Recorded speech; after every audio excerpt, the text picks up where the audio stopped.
Hello and welcome to the Drexel Interview. I'm your host, Paula Morantz-Cohen, speaking to you from the A.J. Drexel Picture Gallery at Drexel University in Philadelphia. Today my guest is James Kaplan, novelist, journalist, and biographer. Most recently the author of the acclaimed 2-volume biography of Frank Sinatra. This is the second part of a 2-part interview. In the first interview, we discussed the first volume of Mr. Kaplan's biography, Frank the Voice, which deals with Sinatra's formative years, his enormous early success, his career slump, and his comeback. In the second part, we'll discuss Volume 2, Sinatra the Chairman, which chronicles his continued tumultuous life and his emergence as an iconic figure in American entertainment. James Kaplan, welcome back to the Drexel Interview. Thank you so much, Paula. You've written about many important figures. You've written biographies, you've written essays, and so forth. This is my only biography, actually. I've written assisted memoirs. Assisted with John McEnroe, and right? Jerry Lewis. And Jerry Lewis, that Yes. must have been fascinating. It was. Both were fascinating. So this is your only This is biography. my first biography. I threw caution to the winds and took on this absolutely stupendously daunting task. Yeah, so I'm wondering about that, Yeah. because you could have done any number of figures. I mean, you've had access, and you are certainly in some ways in this world through Jerry Lewis. And Yes. Why Sinatra, and the investment of time and energy to write a book like this Yes. is so enormous. 10 Yes. years altogether for Yes. the 2 volumes. Yes. What prompted you to throw yourself into such a project? Well, Jerry Lewis was really my entree into the project. I profiled Jerry Lewis for The New Yorker in 2000, and a couple of years after that, he asked me to help him write his memoir, and I instantly said yes. That was a book called Dean and Me, a love story, and as we were finishing up about his partnership with Dean Martin, as we were finishing up the book, and Jerry Lewis talked about Frank Sinatra a lot, always by first name, Frank this, Frank that, to the point where I began to think of Sinatra as Frank Did he myself. admire him? He did, hugely. Yeah. Although you talk about these were dinosaurs walking the landscape of the 1950s, Yeah. You wonder exactly how they really felt about each other, but I think he did admire him a great deal. You start Volume 2, Sinatra the Chairman, with the winning of the Academy Award for Best Supporting Actor of Sinatra for his part in From Here to Eternity. Yes. And this essentially launched a serious film career for Yes. Sinatra. Yes. And yet you also say throughout the book how Sinatra was, he wanted to do one take and be Yes. done. Yes. Which is odd. I mean, first of all, he was such a perfectionist in so many ways In with musical his music. ways, yes. And, he was very interested in being a movie actor. Yes. Why this one-take phenomenon? He had learned that from Bing Crosby. Sinatra saw movie stardom as the engine of his fame. He was a pathologically impatient man. And if you've ever been on a movie set, making a movie is like watching paint dry. The camera's on for 30 seconds, and then for the next 25 minutes, they're moving around lights and cables and cameras and reapplying makeup and all this stuff. Sinatra, being as impatient as he was, simply couldn't stand it, and most of the time acted very badly around movie sets. He only behaved himself when the people he was working with were people he respected a great deal and who projected a certain sense of power themselves, and this was quite rare. You say that in his comeback he began a serious movie career. Well, his movie career picked up. Prior to that, he had been singing and dancing alongside Gene Kelly at MGM. Now suddenly he could pick and choose his projects, and yes, some of the movies he made were actually serious movies, but more of them were kind of potboilers. Again, it was the engine to keep the music, to keep his career as a star going. Okay, that clarifies things. Yeah. So it really wasn't acting for its own sake. Well, he was, many people thought, and I think too, he could be a wonderful actor, and especially when he was in a movie that called his skills forward. especially when he had a director. In From Here to Eternity, he had the wonderful Fred Zinnemann, who had directed High Noon, among other movies. And Sinatra was not only down on his luck and determined to behave himself and come back, but he respected Fred Zinnemann and behaved for him. And that was generally a dynamic of Sinatra's, that he needed to respect the person as powerful, Yes. or he would walk right over him. He would walk right over them. Yeah, you have a wonderful story in the book that I'd like you to tell about Elia Kazan going to see Sinatra Yes. sing.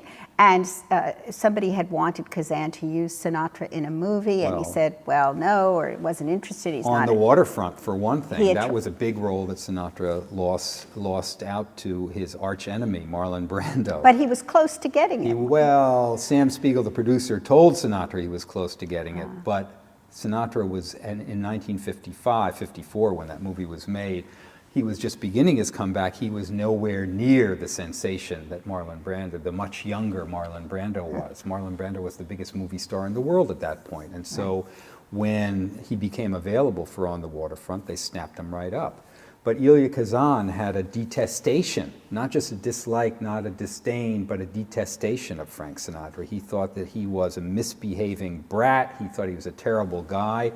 He didn't think he was a good actor, but he was, we're talking now about the late 1950s, Raquel Welch was acting in an Elia Kazan movie, and they were both in Florida together shooting this movie. Raquel Welch took Kazan to the Fontainebleau to see Sinatra perform there. And Kazan went very reluctantly, didn't want to go see Sinatra. He hated Sinatra, but he went because he liked Raquel Welch, and she was working for him. And he sat and watched Sinatra's act. And when Sinatra stopped singing, he turned to Raquel Welch and he said, I take it all back. The guy's a genius. He's an absolute bloody genius. He's the greatest actor I've ever seen in my life. Well, that's because Sinatra was doing when he was singing. That was his real acting. His singing was his acting. His singing was his acting. Yeah. If I were to ask you to try and describe that, what would you say? What is it that he did? I can tell you that when he was a very young man, he haunted 52nd Street in Manhattan, which in those days was all lined by brownstones, and in the basement of every brownstone was a jazz club. So you could walk down 52nd Street, stop into these jazz clubs, and see the greatest geniuses in the jazz world. You could see Lester Young, Coleman Hawkins, Count Basie, and you could see and hear Billie Holiday. She had brought a kind of sea change to American popular singing. She was really telling stories and telling them in this very distinctive way, kind of off the beat, very, very real, very alive, stylized, but not high flown at all. Sinatra learned a lot from that. He learned from Tommy Dorsey. When he began singing with Dorsey, he learned breath control. Breath control, yeah. Right? And then he learned, because he was always a reader and had a huge respect for the written word, the lyrics of a song were always extremely important to him. So he would study the lyric of a new song deeply, as if it were a poem, before he ever sang a note. And so by the time he actually sang the song on a recording or in a performance, he would really inhabit that song. The all-important non-concrete thing is that Sinatra, and each of the factors I mentioned is very important to his singing, this inhabiting of the lyrics, this flawless breath control, this superb phrasing that he had. People talk about these things all the time.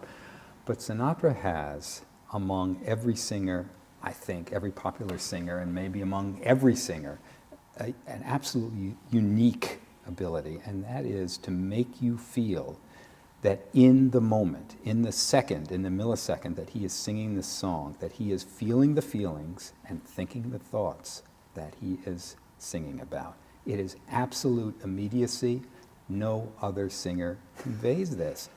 How do you explain it? You can't explain it.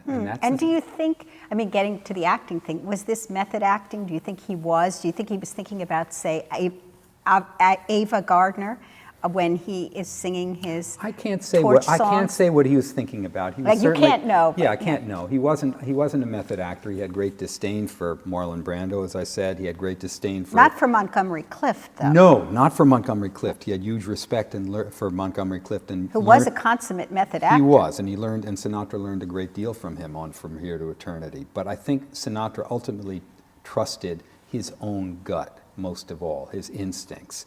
That's why he only did one take when he did movies. And he knew when something was right, and he knew when he was singing, I think when he was singing well, when he was singing as well as he felt he could sing, I think that was the only time he was truly at peace with the world. Interesting. And the other 99% of the time, he was anything but at peace. He was thrashing around. Yeah. I want to talk about the Rat Pack. Yeah. Because it's so emblematic of a moment in American history. The 1950s, the vision, the idea of masculinity that was projected. The other day I was listening to Sirius Radio, and I was listening to a Rat performance in which Dean Martin, Frank Sinatra, and Sammy Davis Jr. were cavorting. Mm-hmm. And I was so struck by the racist and anti-Semitic comments that Dean and Frank Not to mention the misogynistic and the misogyny. That goes without saying. I mean, that's the underlying idea. Go without saying as far as they were concerned. They said it a lot. They said it, yes. They said it, and it went without saying for us, thinking back. Yeah.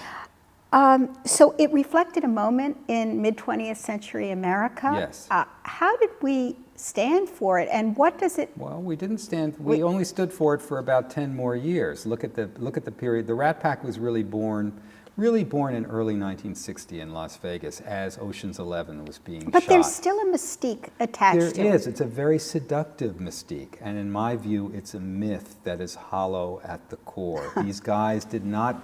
They did a certain amount of cavorting. They had fun, and I'm not here to be a scold or a schoolmarm or anything like that. But in a lot of ways, you had to be there. For the most part, the humor doesn't hold up. But the audience is laughing uproariously. The audience lapped it up. This was a different audience. This was a different America. And this was a dream of a life without consequences that every poor working stiff who had to get in the car, get in the bus or the train every morning, put on a tie, dreamed about. He's pushing the lawnmower around his little yard and dreaming about hot and cold running women and being able to drink all night and smoke all night and do anything you want, wear a tuxedo. This was the myth these guys projected. It's interesting that you mentioned all these black performers that were important to Sinatra. He was a civil rights crusader in many respects, and yet these comments that he makes to Sammy Davis are cringeworthy. Yes, absolutely cringeworthy. So how do you reconcile that? You don't reconcile Sinatra. What you have to understand is that he was an ardent advocate of tolerance and was his whole life, and he really did put his money where his mouth was. He did a lot of campaigning, he did a lot of performing, he did a lot of benefits, did benefits for Martin Luther King. He was serious about this stuff. At the same time, this is a guy who as a kid had listened on the radio to Amos and Andy, and he loved Amos and Andy. Until at the end of his days, he thought Amos and Andy was wonderfully funny. And on the stage of the Copa Room at the Sands in Las Vegas, he would make Amos and Andy jokes. Was he a racist? No. Not in a programmatic and not in a determined way. He was a racist the way all of us are racists. This fear of the other. He grew up around that in Hoboken, New Jersey, but it was more superficial with him. It was more of a kind of it was a hearkening back to the old days of the unmelted melting pot. His political loyalties, he was an ardent Democrat, like his mother, at least for a long FDR portion Democrat, of his died in the war. FDR, and then FDR. he worshipped John F. Kennedy. He worshipped John F. Kennedy. This was something that was From the moment almost, he met this guy. How do you explain that? In 1955, Democratic fundraiser in Los Angeles, these guys met, and it was love at first sight for both of them. Sinatra worshipped liberalism, FDR liberalism. He worshipped Franklin Delano Roosevelt and everything he stood for. And when he saw Jack Kennedy, he saw a guy, and Sinatra also worshipped class. He felt himself in many ways to be, he still had this inferiority complex from being an Italian-American kid in Hoboken. And so when he saw Kennedy, this guy who had gone to Harvard, who was brilliant, who was witty, who was a war hero, who oozed charisma the same way Sinatra did, Sinatra fell in love with him and knew that this guy was destined to be president, and so instantly gravitated. And worked very hard to help make him president. He did. But then the worm turned. He made 2 introductions in 1960.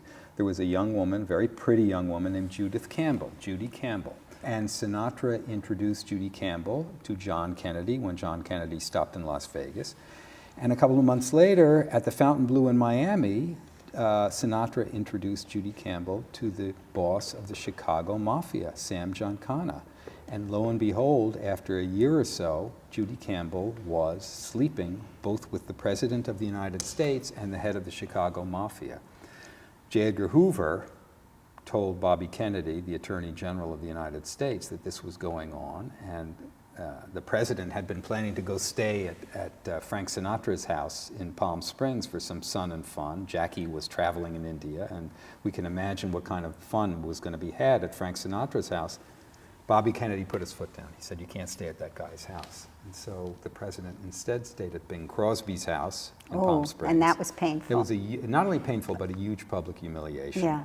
But Sinatra, who did he take it out on? Not on the President. He never got mad at Never JFK. badmouthed JFK. No, but the bearer of the bad news, JFK's brother-in-law, Peter Lawford, Sinatra cut him off at the knees at that point, and Bobby Kennedy, Sinatra hated for the rest And of he his life. supported Hubert Humphrey instead of Bobby Kennedy. Well, when Bobby it came Kennedy to by that point had been assassinated, and when Sinatra started supporting Humphrey, Humphrey's aides began to whisper in Humphrey's ear, you know, this guy might not be such good news for you. And then Humphrey dropped Sinatra. And then very soon after that, Sinatra began campaigning, much to the horror of his Democratic friends, for Ronald Reagan. Whom he had disliked intensely. Not only disliked, but completely dismissed as a bozo. So do you think the appeal of Reagan was just the fact that he would be able to get close to power? It was a lot that, yes, Sinatra had he had a great attraction to political power. He found it very sexy. It was a kind of power that wasn't the power that he could precisely generate. He had to be next to it to share in it, and he loved to be next to it. And yes, Reagan and then Nixon gave that to him. And then soon Frank Sinatra was spending time playing golf with Spiro Agnew. Right. His musical career during this period, so he had tremendous success at Capitol Records, Yes. and then his own label, Reprise. Yes.